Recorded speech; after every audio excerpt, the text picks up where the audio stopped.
Ole Miss 29, Texas A&M 19. First thing I did when I got home last night is I grabbed a piece of chalk. Sharpie will have to suffice for the example here. And I found the nearest blackboard, got them all over my apartment, and I took the chalk and I wrote, "I will not disrespect the model," 1,000 times. And then I put the chalk down, put my hands behind my back, Bart Simpson style, and I just stared at that chalkboard. Because as I told you last week, the model had this game as its best bet. Ole Miss, best bet. Rebels, best bet. And what did your boy do? He came on the show right here in front of you and God and everyone, and he said to you, third person now, the model does like Ole Miss, but you know what? As much as I tell you to trust this model, we're going to wad it up, we're going to throw it over our shoulder, and we're going to roll with Texas A&M. And then there I was last night, watching Ole Miss only be up 15 somehow, despite having accumulated half a season's worth of offense in the first half. And I felt, number one, shame, but then number two, I felt validation. Because there is one, friends, one poll out there that's had Ole Miss in the top 10 the entire season, top 5 in a lot of cases, and it's us. It's the JP poll. And we've taken a lot of flack for it. How can you have Ole Miss up here after they lost? How can you have them up here? Well, I'll tell you how. Because they're one of the 6 or 7 best teams in the country right now. And by that, I mean they'd be favored against all but about 5 or 6 or 7 teams in the country. And we've thought that way about them all year. So there's some validation. I'm going to choose to be positive and say the JP poll nailed this. The model nailed this. The human here did not. But that's why we have the model.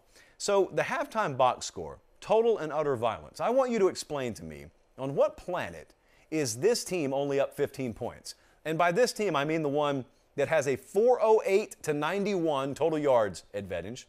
It has a 23 to 5 first down advantage. It has a 58 to 27 plays run advantage. That is a formula for a 42 to nothing blanking in the first half. And yet, because Ole Miss was a total unmitigated disaster in the red zone, they were only up 15 to nothing. Ole Miss had 257 yards on the ground yesterday. It's the most rushing yardage that Texas A&M has given up all year, and yet that really was not the thing that stood out to me the most. The thing that stood out is the thing we talked about all summer. We asked, can Ole Miss play average defense? Well, they are. A little bit better than average, actually.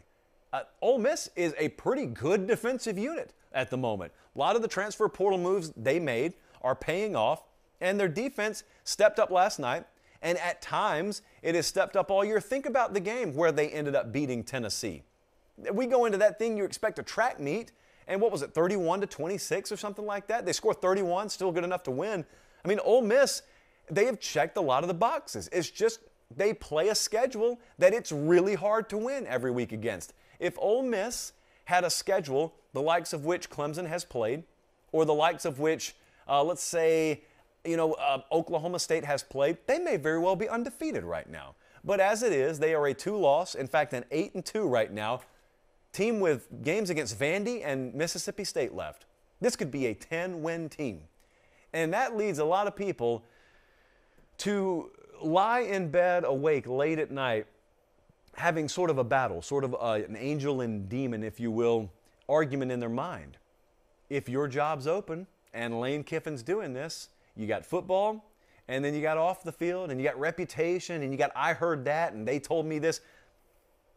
I'm glad I don't have to make the decision, to be honest with you, but I know a lot of people are wrestling with it, because what you don't want to do is you don't want to bring a guy in and have him embarrass you. But what you also don't want to do is not hire the guy that ends up embarrassing you because he's beating you. And so a lot of athletic directors, a lot of search committees and search firms out there, they're struggling with that tonight. They got a shot. I mean, they got a shot at 10 wins, and for that matter, Texas A&M has a shot at 9 wins. And you may say, oh, that falls well short of expectation. Thought this was going to be the year. Well, they lost their quarterback and have a shot at 9 wins. So let me be clear. That's still a success. It's still very much successful. They've got Prairie View, and then they go to LSU.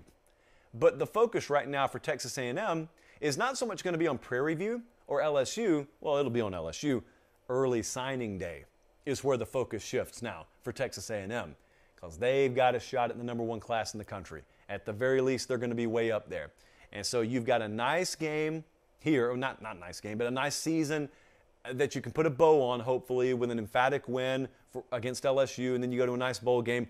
But then you really wrap it up tight when you get that recruiting class on board, because that is the domino that everyone around there is waiting to fall right now. And it's going to fall. It's going to fall. We're going to have to wait about a month for it to happen.